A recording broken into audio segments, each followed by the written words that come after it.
Hello everyone, স্বাগতম সবাইকে ক্লিকফানেলের দ্বিতীয় লেকচারে।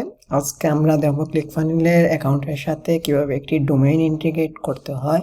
গত ক্লাসে আমরা দেখছিলাম যে ক্লিকফানেলের ড্যাশবোর্ডটার পরিচিতি, তো সেখানে আমরা দেখছিলাম একটা অপশন ছিল একটা ডোমেইন কিভাবে ইন্টিগ্রেট করতে হয়। আসলে অত ট্রাফিক কোনো একটা ব্যাপার না, জাস্ট যেহেতু দেখানোর বিষয়ের জন্য দেখাইতেছি, এটাও তো কষ্টের কিছুই না। তো প্রথমত আমরা ক্লিকফানেলের ড্যাশবোর্ডে লগ ইন করলাম। এখানে লগ ইন করার পর গতদিন যেভাবে দেখাইছিলাম যে এখানে আমরা অ্যাকাউন্ট সেটিংয়ের অপশন আছে। অ্যাকাউন্ট সেটিংয়ের অপশন থেকে অ্যাকাউন্ট সেটিংয়ে যদি যাই আমরা, তাহলে এই যে অপশনগুলো নিয়ে গতদিন আমি বলছিলাম। তো সরাসরি আজকে চলে যাই আমরা এই ডোমেইন ইন্টিগ্রেশনে, ডোমেইনসের এখানে। তো ডোমেইনে যদি যাই তাইলে আমরা অ্যাড নিউ ডোমেইনে ক্লিক করতে হবে। আচ্ছা, এখানে দুইটা অপশন আছে, একটা হচ্ছে রেজিস্টারে নিউ ডোমেইন আর একটা অ্যাড ইওর ওন ডোমেইন। তো প্রথমত রেজিস্টারে নিউ ডোমেইন, এটা হচ্ছে ক্লিকফানেল নিজে প্রোভাইড করে থাকে, আমরা চাইলে ক্লিকফানেল থেকে এটা কিনতে পারি, ঠিক আছে। তো আমি দেখাই একটু, যদিও আমরা এখান থেকে যদি কিনি তাইলে তেমন কোনো কষ্ট করতে হয় না, নতুন করে আবার ইন্টিগ্রেট করতে হয় না। তবে এইটা কি হয়েছে যে প্রাইসিংটা অনেক বেশি, প্রায় $20 কাছাকাছি। যে এখানে আমরা বাইরে থেকে যদি একটা ডোমেইন কিনে থাকি তাহলে নর্মালি $10 বা $12 মধ্যে হয়ে যায়, ঠিক আছে। এই জন্য অনেকেই আবার ক্লায়েন্টরা প্রিফার করে থাকে বাইরে থেকে ডোমেইনটা কেনার জন্য। তো অনেকে যদি এখান থেকে কিনে নেন তাহলে তো আর কিছু করার নেই, অটোমেটিক্যালি ইন্টিগ্রেট হয়ে যাবে। আর যদি আমরা বাইরে থেকে কিনি তাহলে কীভাবে ইন্টিগ্রেট করতে হয় এইটা আমি দেখাইতেছি, ঠিক আছে। তো প্রথমত আবার ডোমেইনসে যাই, সেখান থেকে এখন আমরা ক্লিকফানেলের ডোমেইন নিতেছি না, আমরা নেব আমাদের এক্সিস্টিং বাইরের থেকে যে কোনো একটা ডোমেইন আমরা ইন্টিগ্রেট করবো এই অপশন থেকে। তো আমরা ইউজ অ্যান এক্সিস্টিং ডোমেইন এখানে ক্লিক করলাম। ক্লিক করার পর আমার বলে দিছে যে আমার ডোমেইনটার নাম লিখতে হবে, ঠিক আছে। তো আমার ডোমেইনের নাম হইতেছে এইটা, funnelmakerusa.com। তো আমি এটা এখানে পেস্ট করলাম।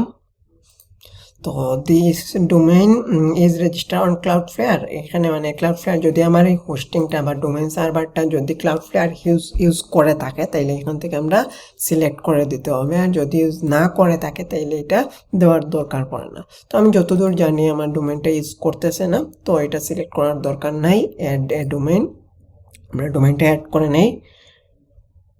তো এখানে বলতেছে কিছু একটা স্টেপ, এই স্টেপটা কমপ্লিট করতে হবে। কি বলছে এখানে যে একটা সিনেম রেকর্ড অ্যাড করতে হবে।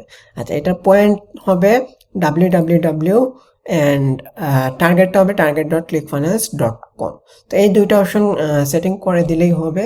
তো এই সিনেম রেকর্ডটা কই থেকে এডিট করতে হয়, তো ডিএনএস রেকর্ড নামের একটা অপশন আছে, সেইখান থেকে আমরা চাইলেই এই অপশনটা এডিট করতে পারি। তো যে কোনো প্রোভাইডারের ক্ষেত্রে সেম। তো প্রথমত আমরা হোস্টিং ঘানে গেলাম, এই যে হোস্টিং ঘানে আমি লগ ইন করছি। লগ ইন করার পরে এই অপশনটা চলে আসবে, ড্যাশবোর্ডটা।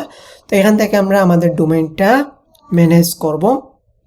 আচ্ছা, ম্যানেজ করার পর এখানে ডিএনএস এন্ড নেম সার্ভার আছে। তো এখান থেকে আমরা ডিএনএসটা এডিট করব।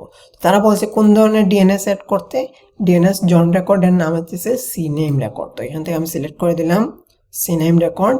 এখানে বলতেছে নেম হবে www, আর টার্গেটটা কি হবে বলছে target.clickfunnels.com। এখান থেকে আমরা লিখে দিব target.clickfunnels.com। এটা তেমন কোনো ম্যাটার না, টিটিএল টাইমিং ডিফল্ট রেখে দিলেই হবে।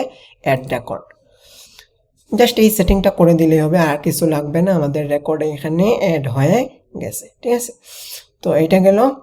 এখন আমাদের এখান থেকে I have done this step, যেহেতু আমি এই কাজটা করে ফেলছি তাইলে আমাদের এই কাজটা শেষ। I have done this step. তো এখান থেকে আমরা যে কোনো একটা ফানেল, যদি আমাদের এখানে আপাতত তেমন কোনো কাজ নাই, যদি আমাদের ফানেল ক্রিয়েট করা থাকে তাইলে আমরা এখানে ফানেল ধরাই দিতে পারি। তো আমরা এখানে এটা চাইতেছি না, এইভাবেই থাক।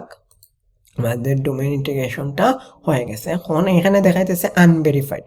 তো নর্মালি কিছু একটা মিনিমাম একটা টাইম নিয়ে থাকে, নর্মালি 2-3 ঘন্টার মধ্যে এই ভেরিফিকেশনটা কমপ্লিট হয়ে যায়। ভেরিফিকেশনটা কমপ্লিট হওয়ার পর এখানে ভেরিফাইড অপশন চলে আসবে, ঠিক আছে।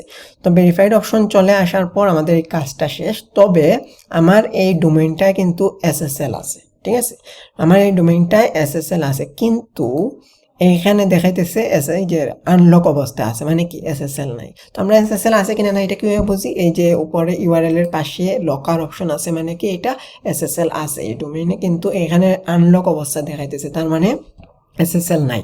আপনাদের ডোমেইনে যদি এসএসএল থেকেও থাকে, তারপর ডোমেইন ইন্টিগ্রেশনের পর মানে ভেরিফিকেশন হওয়ার পরও দেখাবে এটা এসএসএল নাই, মানে আনলক অবস্থায় আছে। তখন আপনার কি করতে হবে, এখানে সেটিংয়ে যাবেন, এডিট করবেন, এডিট ভেরিফাই হওয়ার পর এখানে আসবেন, আসার পর আপনারা এখানে একটা অপশন পাবেন এসএসএল এর, এই যে এসএসএল, এটা এক্সপেন্ড করবেন, তারপর এখানে একটা অপশন আসবে ভেরিফাই এসএসএল। তো ভেরিফাই এসএসএলটা করে নিলেই আপনার এসএসএলটা কাজ করবে। তো এইভাবেই নর্মালি একটা ডোমেইন ইন্টিগ্রেট করতে হয়, সেটা হোক আপনার হোস্টিঙ্গারের অথবা নেমচিপের, তারপর সাইটগ্রাউন্ড, ব্লুহোস্ট, যে কোনো জায়গা থেকে আপনি ডোমেইন কিনে থাকেন না কেন, আপনি সেমভাবেই ইন্টিগ্রেশনটা করবেন। আপনি প্রথমত হোস্ট মানে ডোমেইন প্রোভাইডারের ওয়েব অ্যাড্রেসে যাবেন, সেখানে লগ ইন করার পর খুঁজে দেখবেন কি আপনার ডিএনএস জোন রেকর্ডটা আপনি কোনখান থেকে এডিট করতে পারবেন। তো জোন রেকর্ড এডিটরটা খুঁজে পেলেই আপনি একটা সিনেম রেকর্ড অ্যাড করবেন। সিনেম রেকর্ডটার পয়েন্টটা হবে www এবং টার্গেটটা হবে target.clickfunnels.com দিলেই আপনার আপাতত কাজ শেষ। আর ক্লাউডফ্লেয়ার যেটা বলছে, আপনার ডোমেইন প্রোভাইডারটা যদি ক্লাউডফ্লেয়ার ইউজ করে থাকে তাইলে আপনি ক্লাউডফ্লেয়ারটা সিলেক্ট করে দেবেন, আদারওয়াইজ সিলেক্ট করার দরকার নেই, এটা কোনো মেজর ইস্যু না, ঠিক আছে। তারপর এটা অটোমেটিক্যালি ভেরিফাই হয়ে যাবে।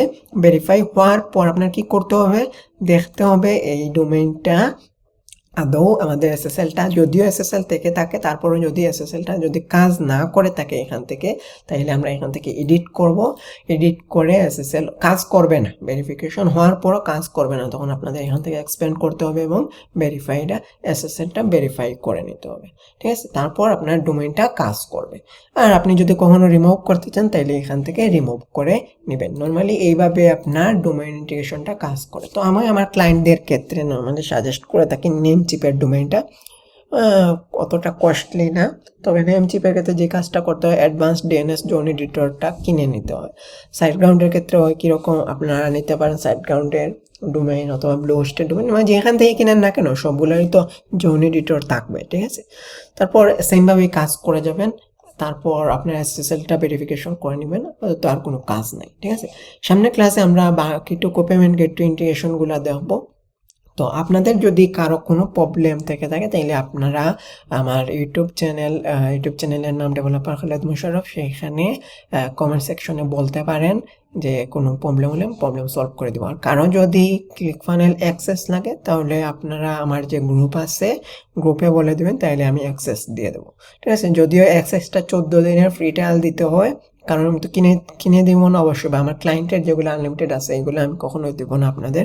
তো আপনাদেরকে ফ্রি ট্রায়ালগুলো আমি দিতে পারবো যদি আপনারা বলেন, তবে এটা বলতে হবে আপনাদেরকে আমার এই গ্রুপে, তারপরে আমি দিয়ে দেবো, ঠিক আছে। আর নেক্সট ক্লাসের জন্য অপেক্ষা করুন। ধন্যবাদ সবাইকে।